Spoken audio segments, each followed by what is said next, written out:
ఓం నమో భగవతే వాసుదేవాయ. వసుదేవసుతం దేవం కంసచాణూరమర్దనం దేవకీ పరమానందం కృష్ణం వందే జగద్గురుం. ఇన్ని చదువానేల ఇంత వెదకానేల, ఇన్ని చదువానేల ఇంత వెదకానేల. కన్ను తెరుచోటొకటే కనుమూయుటొకటే, కన్ను తెరుచూటొకటే కనుమూయుటొకటే. ఇన్ని చదువానేల ఇంత వెదకానేల. వలెననేదొక మాట వలదనేదొక మాట, సిలుగులి రెంటికిని చిత్తమే గురియౌను. వలెననేదొక మాట వలదనేదొక మాట, సిలుగులి రెంటికిని చిత్తమే గురియౌను. వలెనంటే బంధము వలదంటే మోక్షము, వలెనంటే బంధము వలదంటే మోక్షము. తెలిసి విజ్ఞానులకు తెరువిది ఒకటే. వలెనంటే బంధము వలదంటే మోక్షము, తెలిసే విజ్ఞానులకు తెరువిది ఒకటే. ఇన్ని చదువానేల ఇంత వెదుకానేల, కన్ను తెరుచూటొకటి కనుమూయుటొకటే. ఇన్ని చదువానేల ఇంత వెదుకానేల. ఆత్మబంధువులారా, భగవద్భక్తులారా, మనము ఆ అన్నమయ్య కీర్తన యొక్క సారాంశాన్ని తీసుకున్నట్లయితే, ఇన్ని చదువానేలా ఇంత వెదుకానేలా, కన్ను తెరుచుటొకటే కనుమూయుటొకటే. అంటే ఎన్ని చదివినా, ఎన్ని పుస్తకాలు చదివినా, ఎంత విజ్ఞానాన్ని తెలుసుకున్నా అంతా కూడా విష్ణుమాయ. కన్ను తెరుచుటొకటే కనుమూయుటొకటే. అన్నీ ఆయన దయతోనే, ఆయన మాయతోనే అన్నీ జరుగుతూ ఉన్నాయి. వలననేదొక మాట వలదనేదొక మాట, సిలుగులి రెంటికిని చిత్తమే గురి. అంటే మన మనసును బట్టే ఒక్కొక్కసారి మనము కావాలనుకుంటాం దేనినైనా, ఒక్కొక్కసారి వద్దనుకుంటాం. దీనంతటికి కారణం ఏంటి? మన చిత్తం. చిత్తమే గురి అవును, అంతే కదా. కావాలనుకున్నా వద్దనుకున్నా, ఆనందపడినా బాధపడినా, ఏది మనసే. ఇక్కడ మాత్రమే చిత్తమే గురి అవును. వలనంటే బంధము వలదంటే మోక్షము. వలనంటే బంధము అంటే ఈ సంసారంలో అన్నీ అనుకున్నప్పుడు అది బంధము అవుతుంది, అన్నీ చిక్కుముడులే అవుతాయి. వలదంటే మోక్షము అంటే అన్నిటినీ వదిలిపెట్టినప్పుడు, కోరికలను, ఆశలను, మోహాలను అన్నిటినీ వదిలిపెట్టినప్పుడు మోక్షము మనకు దగ్గరవుతుంది. అన్నిటికీ చిత్తమే గురి. తెలిసి విజ్ఞానులకు తెరువిది ఒకటే. అంటే నిజంగా తెలుసుకున్నటువంటి విజ్ఞానులకు తెరువిది ఒకటే. ఇదే తెరువు అంటే ఇదే మార్గం. అంటే ఆత్మ జ్ఞానము, తన్ను తాను తెలుసుకోవడం. ఇదంతా మిథ్య, మనకు కావలసింది ఆ పరబ్రహ్మ స్వరూపము మాత్రమే అని తెలుసుకోవాలి. ఈ చక్కటి కీర్తనతో మనము శ్రద్ధాత్రయ విభాగ యోగంలోకి మళ్ళీ అడుగు పెడుతూ ఉన్నాం. తస్మాదో మిత్యుదాహృత్య యజ్ఞదాన తపః క్రియాః ప్రవర్తంతే విధానోక్తాః సతతం బ్రహ్మవాదినాం. ఇక్కడ తస్మాత్ ఓం ఇత్యుదాహృత్యం అంటే ఇక్కడ ఓం తత్సత్ అన్నటువంటి 3 పదాలను గురించి మనం ఇప్పుడు తెలుసుకోబోతూ ఉన్నాం. తస్మాదోమిత్యుదాహృత్య యజ్ఞదాన తపఃక్రియాః ప్రవర్తంతే విధానోక్తాః సతతం బ్రహ్మవాదినాం. ఈ నామములలో 3 అక్షరాలను కర్మ యొక్క ఆరంభము, మధ్య, అంతము అనేటువంటి 3 స్థానాలను ఉపయోగించడం జరిగింది. అర్జున, బ్రహ్మవేత్తలు బ్రహ్మస్వరూపాన్ని ఈ విధంగానే పొందారు. అంటే మొట్టమొదట ఓంకారాన్ని ఉచ్చరించారు. ఓంకారము ప్రణవం, ప్రణవం నుండే అన్నీ కూడా పుట్టాయి.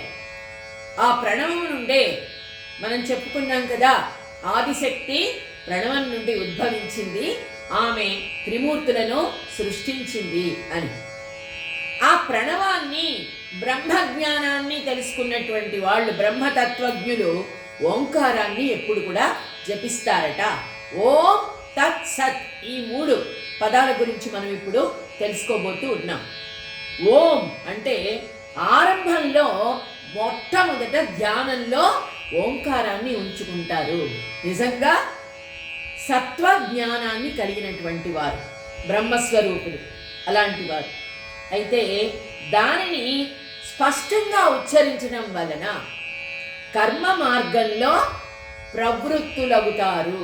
వృత్తి, ప్రవృత్తి అంటే దేనిలో కూడా చొరబడకుండా కర్మ చేస్తూ హాయిగా వెళ్తారు, ముందుకెళ్తారు.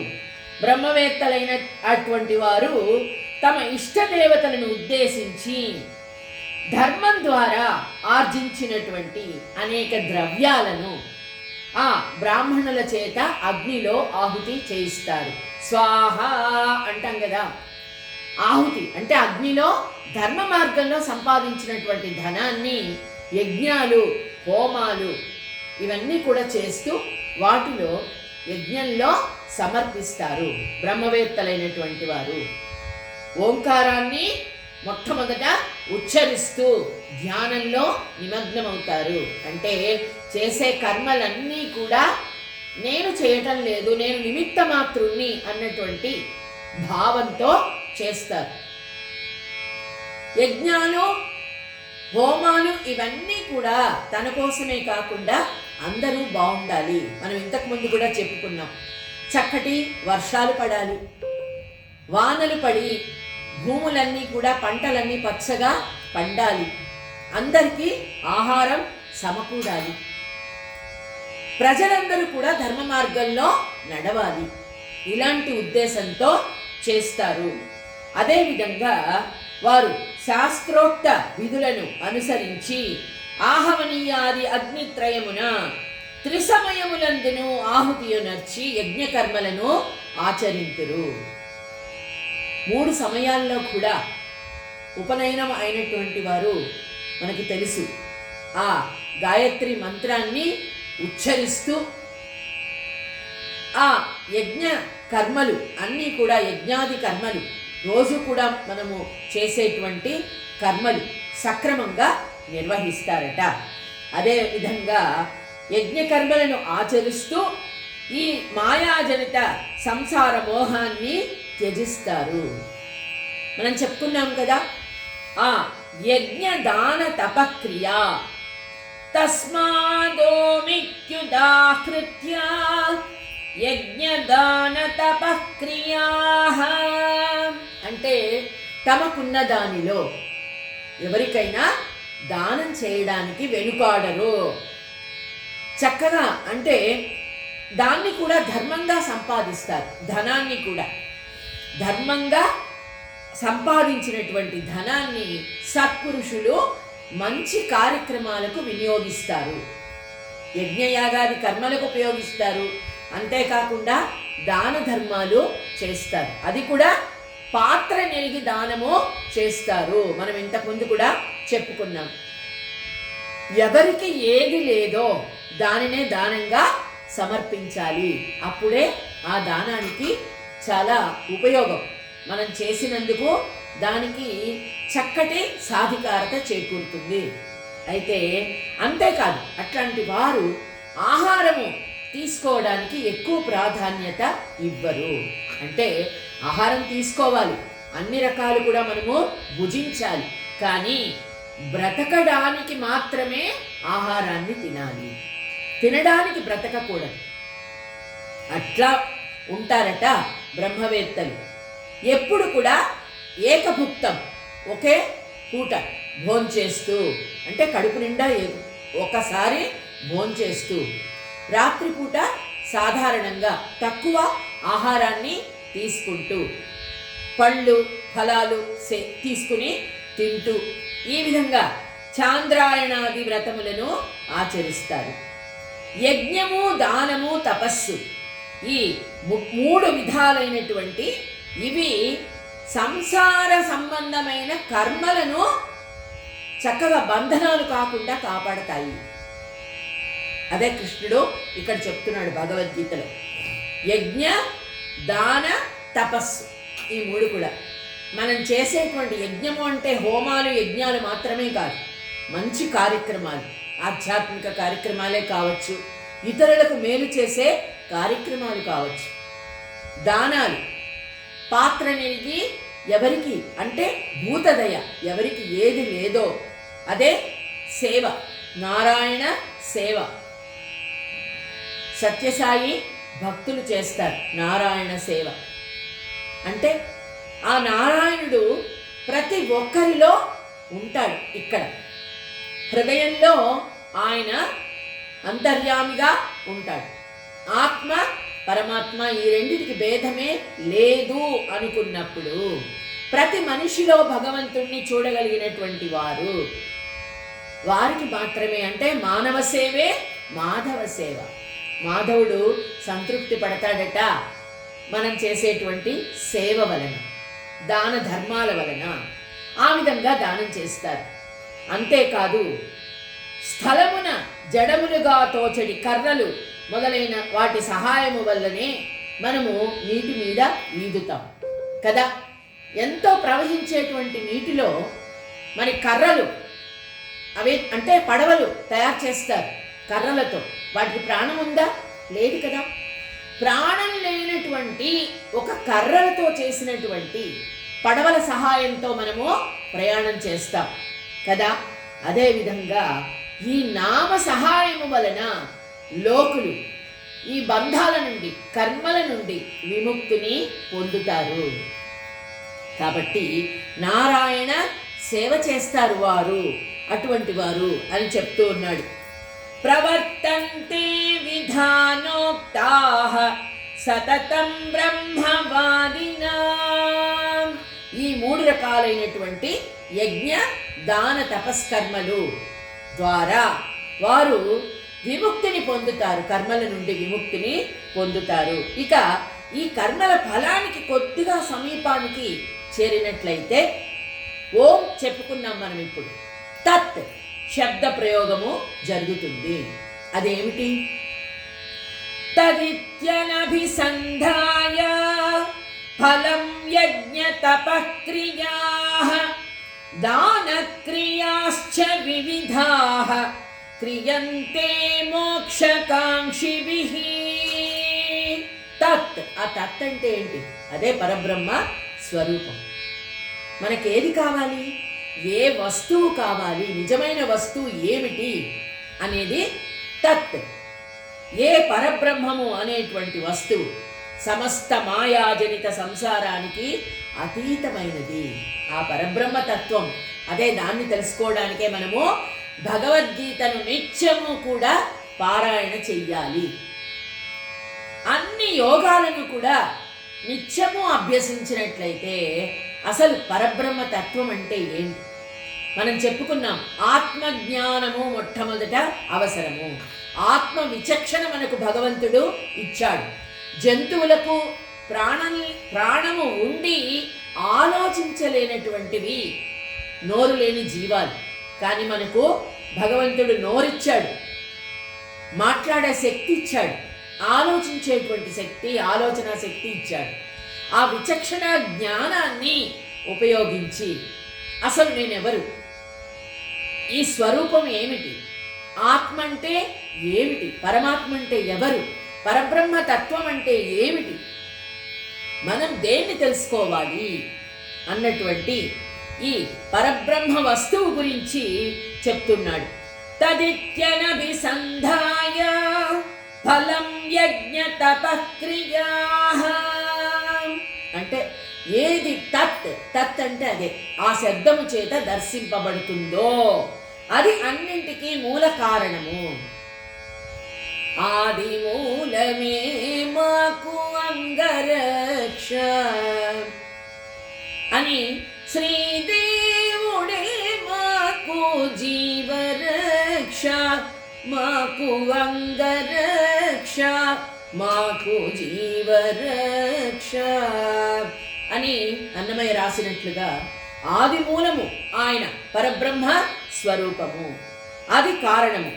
ఏ రూపమునే మనస్సును ధ్యానించి అర్జున విజ్ఞ పురుషులు వాక్కు చేత కూడా దానినే ఉచ్చరిస్తారు.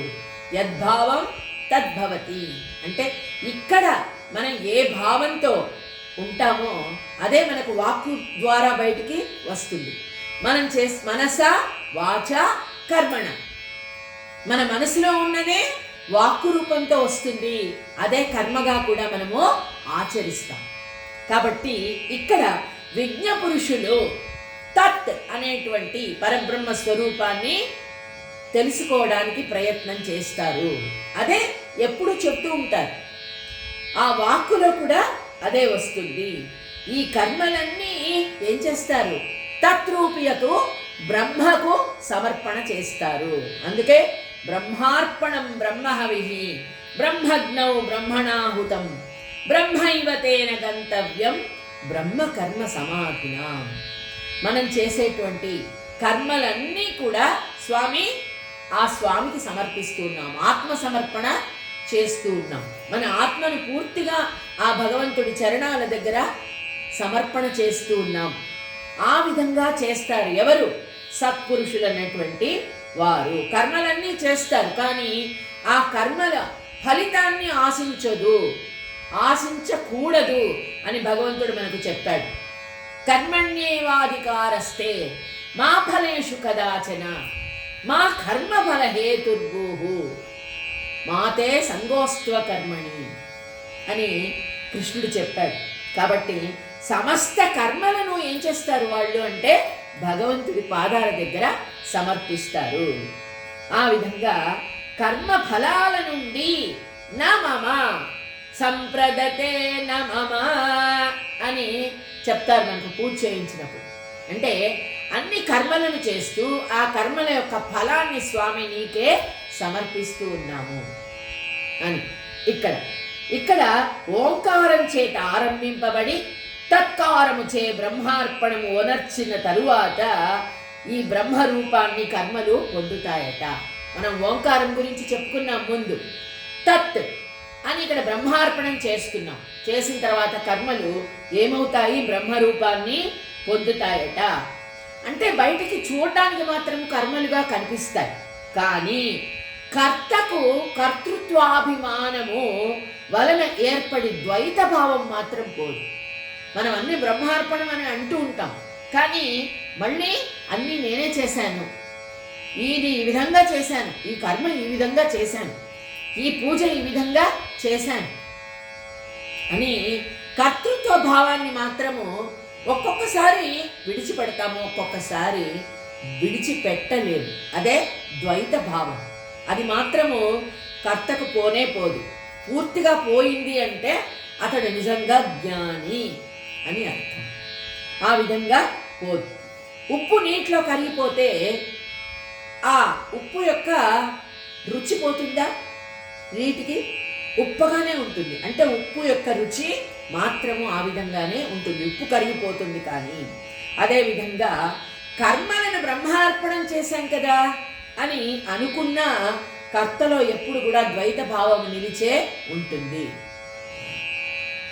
నీకు నేను సమర్పిస్తున్నాను స్వామి అంటాం. అలా అని మనము పూర్తిగా ఆ స్వామి దయే అని అనుకోను. నేను ఆ కర్మ చేశాను, నేను ఈ కర్మ చేశాను, నేను అన్న అహం బ్రహ్మస్మి అన్నది మాత్రము పోనే పోదు. అది ఉన్నంత వరకు సంసార భయం అనేది పోదు. అంటే నేను అన్నది ఉన్నంత వరకు సంసార భయం అనేది ఉంటుంది. అంటే నా భర్త, నా భార్య, నా పిల్లలు, నా తల్లి, నా తండ్రి అని సంసారం గురించిన భయము ఉంటుంది. అంతే కదా. నేను అన్నది ఉన్నంత వరకు అది పోదు. ఎప్పుడైతే కర్తృత్వ భావన పూర్తిగా పోతుందో పరమేశ్వరుని ముఖంగా చెప్పబడిన వేదాలు కూడా ఇవి బిగ్గరగానే చెప్తున్నాయి. అయితే అప్పుడు మనం ఏమనుకుంటాము? పరబ్రహ్మమో వేరే, నేను వేరే. ఆ భావన పోవాలి. నేనే ఆ స్వామి అంటే అహం బ్రహ్మస్మి, నేనే పరబ్రహ్మ స్వరూపాన్ని, ఆత్మ పరమాత్మ రెండు మమైకం అయినప్పుడు మాత్రమే అట్లాంటి భావన కలుగుతుంది. ఆత్మత్వం అది. ఇక్కడ ప్రత్యయం కలుగుట కొరకు ఓ తత్ అయింది. తర్వాత చివర సత్. సత్ అంటే నిజమైనది ఏంటి తెలియాలి మనకు కదా. పరబ్రహ్మ స్వరూపము అని ఆయనకు అన్ని సమర్పిస్తున్నాం బ్రహ్మార్పణమని. కానీ నిజమైన సత్ అనే శబ్దానికి అర్థమేంటో మనము ఇప్పుడు తెలుసుకోవాలి. సద్భావే సాధుభావే చ సదిత్యేదత్ ప్రయుజ్యతే ప్రశస్తే కర్మణి తథా సచ్చబ్ద పార్థ యుజ్యతే. సద్భావే సాధుభావే చ. సద్భావే భావం కూడా సద్భావం అంటే మంచి భావాలు. సత్కర్మ అంట, సత్కర్మాచరణ అంట. సద్భావే సాధుభావే. సాధుభావే అంటే ఇతరులను నొప్పించే విధంగా మన భావాలు ఉండకూడదు. ఇతరులకు ఉపయోగకరంగా ఉండాలి, ఆనందించే విధంగా ఉండాలి. మనం ప్రవర్తించే తీరు కానీ, మనం మాట్లాడే మాట కానీ, మనం చేసే కర్మ కానీ ఇతరులకు ఏ విధమైనటువంటి హాని తలపెట్టకూడదు. అట్లాంటివే సత్కర్మలు, సద్భావాలు. సద్భావే సాధుభావే చ సదిత్యేతత్ ప్రయుజ్యతే. ఇచ్చేతత్ ప్రయుజ్యతే. సత్శబ్దం వలన అజ్ఞానజన్య నామరూపాత్మక విశ్వం యొక్క ముద్ర నశిస్తుంది. ఈ కనిపించేవన్నీ కూడా అజ్ఞానమే. అంటే ఈ ప్రాపంచిక సుఖాలు, ప్రాపంచిక ఆకర్షణలు, ప్రాపంచిక సంసార ముద్రలు, సంసార తత్వాలు, బాధలు, బరువులు, ఆనందాలు, కష్టాలు ఇవన్నీ కూడా అజ్ఞానము. అజ్ఞానజన్య నామరూపాత్మక. ఇవన్నీ నిజంగా ఉన్నాయా? లేవు. మన కళ్ళకి ఆ విధంగా మాయ కమ్ము వేస్తున్నాడు ఆ స్వామి. అంటే ఇక్కడ ఈ జన్మ ఎత్తాం కాబట్టి మన జన్మను బట్టి మనకు భార్య, భర్త, గృహము, అలాగే పశు ఇవన్నీ మన జన్మను బట్టి, మన కర్మను బట్టి మనకు సంభవిస్తూ ఉన్నాయి కదా. ఆ విధంగా ఈ నామరూపాత్మక విశ్వం యొక్క ముద్ర ఎప్పుడు నశిస్తుంది అంటే సద్భావం, నిజంగా నిజమైనదేది తెలుసుకుంటే అసత్యము నశిస్తుంది.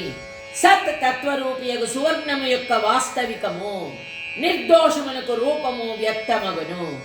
అయితే ప్రశస్తే కర్మణి తథా సచ్చబ్ద పార్థ యుజ్యతే. అంటే ఈ సత్ అనేది ఎప్పుడు స్థల ప్రభావం వలన మార్పు చెందదు. నిజమైనటువంటి సత్తు అంటే నాశనము కానిది, నిత్యము ఉండేది. ఆ పరబ్రహ్మ స్వరూపము ఎప్పటి నుండో ఉంది. ఆది మధ్యాంతరహితుడు ఆ స్వామి. ఆయనే సృష్టి పోషిస్తూ ఉన్నాడు, చివర లయము చేసుకున్నాడు. అన్నీ కూడా సృష్టి స్థితి లయకారకుడు ఆయన, ఆది మూలము, అంతర్యామి, పరబ్రహ్మ స్వరూపము అని తెలుసుకున్నప్పుడు ఎప్పుడు ఈ సత్తులోనే ఉంటాడు ఎవరైనా. అంటే నిజమైనదేది ఆ పరబ్రహ్మ స్వరూపము. ఈ నామరూపాత్మకమైనటువంటి జగత్తంతా మిథ్యా. ఏది సత్తు ఏది అసత్తు అని తెలుసుకుంటాడు. అప్పుడు ఎలా ఉంటాడు? ఈ దృశ్య జగత్తంతా కూడా అనిత్యంగా కనిపిస్తుంది. ఆశ ఉంటుంది కానీ మోహానికి చేరడు మనిషి. తనకున్న దానిలో చాలా తృప్తిగా దాన ధర్మాలు చేస్తూ, యజ్ఞయాగాలు చేస్తూ, మంచి కార్యక్రమాలు నిర్వహిస్తూ, ఇతరులకు సేవ చేస్తూ తన జీవితాన్ని గడిపేస్తారు. సత్స్వరూపులు, మంచివారు, బ్రహ్మతత్వము తెలిసినటువంటి వారు. వారికి ఆత్మస్వరూప ప్రాప్తి ఎప్పుడైతే కలుగుతుందో ఈ సత్ తత్వజ్ఞానము కలుగుతుంది. ఆత్మస్వరూప ప్రాప్తి అంటే అసలు నేను ఈ శరీరాన్ని కాదు, నేను ఆత్మస్వరూపాన్ని, నాకు ఎన్నో జన్మల పుణ్యం వల్ల ఈ మానవ జన్మ లభించింది అని నిజంగా తెలుసుకున్నట్లయితే అప్పుడు ఈ సత్ అనేది తత్వజ్ఞానము కలుగుతుంది. దీనివల్ల ప్రశస్తములుగానైన కర్మలన్నీ ఐక్య జ్ఞానము వలన సమరూపాన్ని పొందాయి. ఐక్య జ్ఞానం అంటే ఒకే ఒక జ్ఞానం. ఇక్కడ ఎన్ని రకాలైన జ్ఞానాలు లేవు.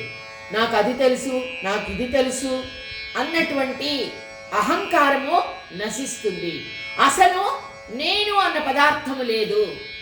ఆత్మస్వరూపాన్ని నేను, భగవంతుడిచ్చినటువంటి దేహము ఇది. కారణ జన్ముడా స్వామి, నేను కారణ జన్ముడిని కాను, కానీ ఈ శరీరాన్ని మానవ సేవకు ఉపయోగిస్తాను. నేను అసలు ఈ శరీరాన్ని కాదు అనుకున్నప్పుడు నిజమైనటువంటి పరబ్రహ్మ స్వరూపం యొక్క తత్వాన్ని తెలుసుకోవడానికి ప్రయత్నము చేస్తాము. తత్కారము వలన బ్రహ్మకారము, ఓంకారము వలన తత్కారము వలన బ్రహ్మాకారమును పొందిన కర్మలన్నీ పరిపక్వమవుతాయి. చూడండి, కాయగా ఉన్నప్పటికంటే పండుగా ఉన్నప్పుడు ఏమవుతుంది? చెట్టు నుండి ఆ పండు రాలి పడిపోతుంది. బాగా పండింది అనుకోండి, చెట్టుకే రాలి పడిపోతుంది. అలాగే మన కర్మలన్నీ కూడా పరిపక్వమైన తరువాత వాటికవే వదిలిపెట్టేస్తాయి మనల్ని. పరిపక్వమై, అందుకే అంటారు, అమ్మా నీ కర్మ పరిపక్వం కావాలి అంటే, నేను చాలా కష్టాలు పడుతున్నానండి, నాకు మనశ్శాంతే లేదండి అని చాలామంది చెప్తూ ఉంటారు. నీ కర్మ పరిపక్వం కావాలి, అంతవరకు నువ్వు కర్మశేషం లేకుండా అనుభవించాల్సిందే. మా నాయనమ్మ ఎప్పుడు అదే చెప్పేవారు. ఈ జన్మలోనే కర్మశేషం లేకుండా మిగిల్చుకోకుండా అనుభవించినట్లయితే నీకు ఇక జన్మ అంటూ ఉండదు. ఆ భగవంతుడు ఆ అవకాశాన్ని ఇమ్మని వేడుకోవాలి అని చెప్పేవాడు. ఇప్పుడు అదే చెప్తున్నాడు ఆ స్వామి. ఎప్పుడైతే కర్మలు పరిపక్వం అవుతాయో అప్పుడు ఆ ఆత్మ సద్రూపాన్ని, అంటే ఆత్మ పరమాత్మలో ఐక్యమైపోతుంది. అప్పుడు ఒకే క్రమంలో ఆత్మస్వరూపం ఒక్కటే మిగులుతుంది. ఇన్ని విధాలైనటువంటివి ఉండవు. ఈ సత్శబ్దము సాత్విక కర్మలను నర్చినప్పుడు ఉపయోగకరంగా ప్రయోగించవచ్చు. విను, లోకులందరూ కూడా అధికారానుసారంగా చక్కగా సత్కర్మలను వనరుస్తూ ఉంటారు. కానీ ఏం చేస్తారంటే ఒక్కొక్కసారి మధ్యలో కష్టాలు వస్తూ ఉంటాయి, ఏవో ఒడిదుడుకులు వస్తూ ఉంటాయి. ఏదైనా మంచి కార్యక్రమం మొదలు పెడతాం మనం, ఎన్నో రకాలు వస్తాయమ్మా. మంచి కార్యక్రమాలు చేస్తున్నప్పుడు ఎన్నో ఒడిదుడుకులు వస్తూ ఉంటాయి. అప్పుడు వాటికి భయపడకుండా, శరీరం సహకరించకపోయినా దాన్ని పూర్తిగా ఎప్పుడైతే మనం నిర్వర్తిస్తామో అప్పుడు ఆ కర్మ పరిపక్వం అయిపోతుంది. అది కాకుండా మొదలుపెట్టి అయ్యో మా వల్ల కాలేదండి, మేము చేయలేకపోతున్నామండి, చాలా కష్టంగా ఉంది అని ఆపేస్తాం చాలామంది కష్టమైన కార్యక్రమాలు. అప్పుడేమవుతుంది? ఆ కర్మ మళ్ళీ కూడా తిరిగి మనము అనుభవించవలసి ఉంటుంది. అందుకే కర్మశేషం లేకుండా అన్నీ అనుభవించాలి అని పెద్దవాళ్ళు చెప్తారు. ఈ ఆత్మ న్యూనత వల్ల, ఆత్మ న్యూనత అంటే ఒక్కొక్కసారి మనము బద్ధకం వస్తుంది. ఆత్మన్యూనత అంటే నేను చేయలేనేమో అని భయపడుతూ ఉంటాం. అంతేకాకుండా ఏదైనా వైగుణ్యము అంటే గుణము ఒక్కొక్కసారి వెనక్కెడుతూ ఉంటుంది. సత్వగుణం నుంచి రజోగుణానికి, రజోగుణం నుంచి తమోగుణానికి మార్పు చెందుతూ ఉంటాయి గుణాలు. అట్లాంటప్పుడు ఈ అసత్ కర్మలు, మనం చేసే కర్మ ఏదైనా సరే అసత్ కర్మలు. మనం చెప్పుకున్నాం కదా, ఒక మంచి కార్యక్రమం చేస్తున్నా అది నేను చేయట్లేదు స్వామి, నీవు నా చేత చేయిస్తూ ఉన్నావు, ఈ కర్మను నీకై వదిలిపెడుతూ ఉన్నాను అనుకున్నట్లయితే అది సకర్మ అవుతుంది, అది పరిపక్వము అవుతుంది. అలా కాకుండా ఎంత బాగా చేసినా దాన్ని గురించి నలుగురికి చెప్పుకోవడం, నేనిది చేశాను, నేనది చేశాను, నా వల్లే ఈ పని అయింది, ఆ ఒక్క మాట వల్ల అంతా చేసిన ఫలితం అంతా పోతుంది. అందుకే కుడి చేతితో చేసే దానం ఎడమ చేతికి కూడా తెలియకూడదు అంటారు. కాబట్టి ఇక్కడ ఒక్కొక్కసారి మంచి కార్యక్రమాలు చేసినా, కర్మలు చేసినా మనము సకర్మలుగా మారకుండా అవి అకర్మలుగానే నిలిచిపోతాయి. ఏదైనా ఒక్కొక్కసారి కొన్ని కర్మలు విధి నియమాలు పాటించకుండా సొంతంగా చేస్తూ ఉంటాం మనం, అనేక రకాలు అయినటువంటి కర్మలు. ఆ విధంగా ఉల్లంఘించి చేసిన ఇట్లాంటివి నిషిద్ధ మార్గాన్ని పడతాయి. కాబట్టి అర్జున, సదోష కర్మలకు సత్శబ్ద ప్రయోగము కూడా కళ్యాణకారకమగును. అంటే గంగా సంగమము వాగుకు, మృతునకు అమృత వర్షము వలె, ఇనుమునకు స్పర్శమణి యొక్క సంపర్కము. చూసారా? అందుకనే సత్ అనే ప్రయోగం ఇక్కడ మనము తెలుసుకోవాలి. ఏది తెలుసుకోవాలి? ఏ పరబ్రహ్మ స్వరూపాన్ని మనము నిజంగా తెలుసుకోవాలి, ఏ కర్మలను మనం నిజంగా నిష్కల్మషంగా ఆచరించాలి, అహంకారం లేకుండా. ఇవి తెలుసుకున్నట్లయితే ఈ నామరూపాత్మక వస్తుకోటి అంజనించడి స్థానాన్ని జీవుడు ఓం తత్సత్ అని ఉచ్చరించడం వలన ఈ చేరుతుందట. అదే స్వామి చెప్తూ ఉన్నాడు. అన్నీ మనము ఏ స్తోత్రం చేసినా, ఏ పూజ చేసినా చివరికి ఓం తత్సదితి అని చెప్పుకుంటాం. చివరి ఓం తత్సత్ అంటే ఇవన్నీ కూడా ఓంకారం నుంచే ఉద్భవించాయి. తత్ అంటే మనం ఏది చేసినా అది బ్రహ్మార్పణము చెయ్యాలి. సత్ అంటే పరబ్రహ్మను మాత్రమే తెలుసుకోవడానికి ఏ కర్మ అయినా మనము చెయ్యాలి. ఇది అందుకనే ఆ అఖండ శుద్ధ పరబ్రహ్మమే స్వరూపమే చేరుతుందట. ఓం తత్సత్ ఈ మూడు తెలుసుకున్నట్లయితే. కాబట్టి ఆకాశానికి ఆకాశమే ఆధారంగా ఉండే రీతిని ఈ నామానికి, ఈ నామమే అఖండ ఆధారంగా ఉంది అర్జున అంటూ ఉన్నాడు. సూర్యుడు ఆకాశంలో తనకు తానే స్వయంగా ప్రకటించుకుంటాడు, అంతేగాని ఎవరో ఇప్పుడు సూర్యుడు వస్తాడు అని మనకి ఎవరు చెప్పరు. వారిద్దరు కూడా సూర్యచంద్రుడు ప్రత్యక్ష సాక్షులు మనం చేసేటువంటి కర్మలన్నింటికీ కూడా.